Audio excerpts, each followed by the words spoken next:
২০২১ সালে যে পৌরসভার নির্বাচন হয়েছিল বরিশাল উত্তর জনপদের গৌরনদী পৌরসভা, আমি একটু বলে রাখতে চাই যে এই পৌরসভা এ গ্রেডের পৌরসভা। এখানে ২০২১ সালে নির্বাচন হয়েছিল। সেই নির্বাচনে অংশগ্রহণ করেছিলেন বাংলাদেশ জাতীয়তাবাদী দলের বরিশাল জেলার গৌরনদী উপজেলার সদস্য সচিব, বর্তমানে জহির সাজ্জাদ হান্নান শরীফ। তিনি এই নির্বাচনে অংশগ্রহণ করেছিলেন।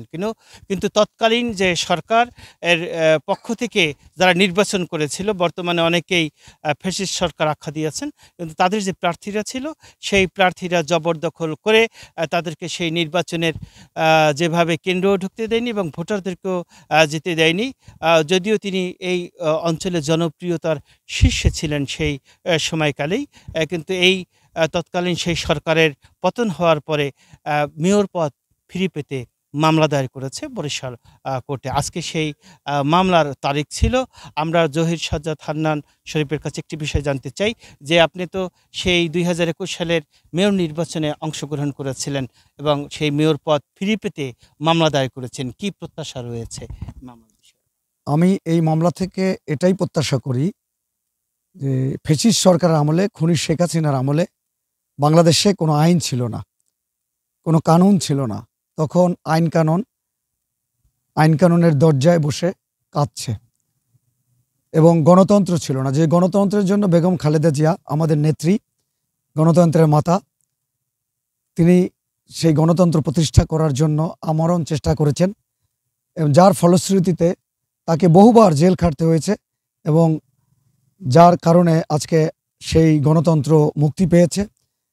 এবং আমাদের নেতা, আগামী দিনের রাষ্ট্রনায়ক জনাব তারেক রহমান সুদূর বিদেশে থেকেও বাংলাদেশের জাতীয়তাবাদী দলকে এবং অন্যান্য সমমনা দলকে এক মনা করে আজকে একত্রিত হয়েছে এবং গণতন্ত্র প্রকাশ পেয়েছে। আজকে গণতন্ত্রের সুবাতাস বইছে। সেই কারণেই ৫ই আগস্টের পরে যে গণতন্ত্রের বাতাস বইছে এবং যেই বিচার এখন বাংলাদেশে চলছে, তাতে আমি আশা করি যেহেতু ফ্যাসিস্ট সরকার নাই এবং বিচারকে তারা হাতে নিতে পারবে না, কুক্ষিগত করতে পারবে না, এই মতে আমি মনে করি যে আমি এই আজকের যে কোর্ট কাছারি এবং যে বিচারকরা আছেন তারা আমাকে অবশ্যই সুবিচার দেবেন, এটাই আমার প্রত্যাশা।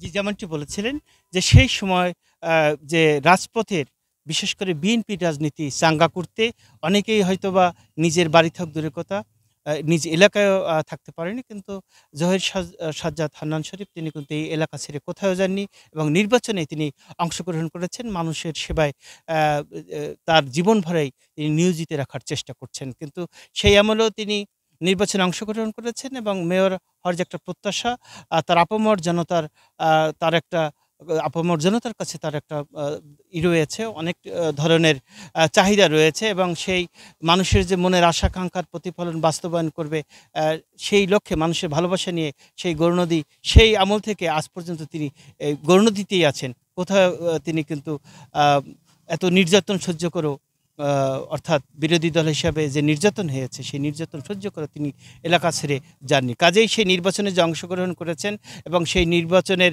তার নিরঙ্কুশ জয়ের কথা ছিল, কিন্তু তৎকালীন সরকারের যারা ছিল সন্ত্রাস বাহিনী, তাদের চাপে তিনি সেই জয়ী হতে পারেননি। তার এই ধারাবাহিকতায় তিনি বরিশালে কোর্টে মামলা দায়ের করেছেন মেয়র পদ ফিরে পেতে এবং তার প্রত্যাশা অবশ্যই সেই কোর্ট সেটা বিবেচনায় নিয়ে তার মেয়র পদ ফেরত দেবে এবং মানুষের এই অঞ্চলের যে আশাকাঙ্ক্ষার প্রতিফলন সেটা বাস্তবায়ন করতে তিনি দৃঢ় প্রতিজ্ঞাবদ্ধ।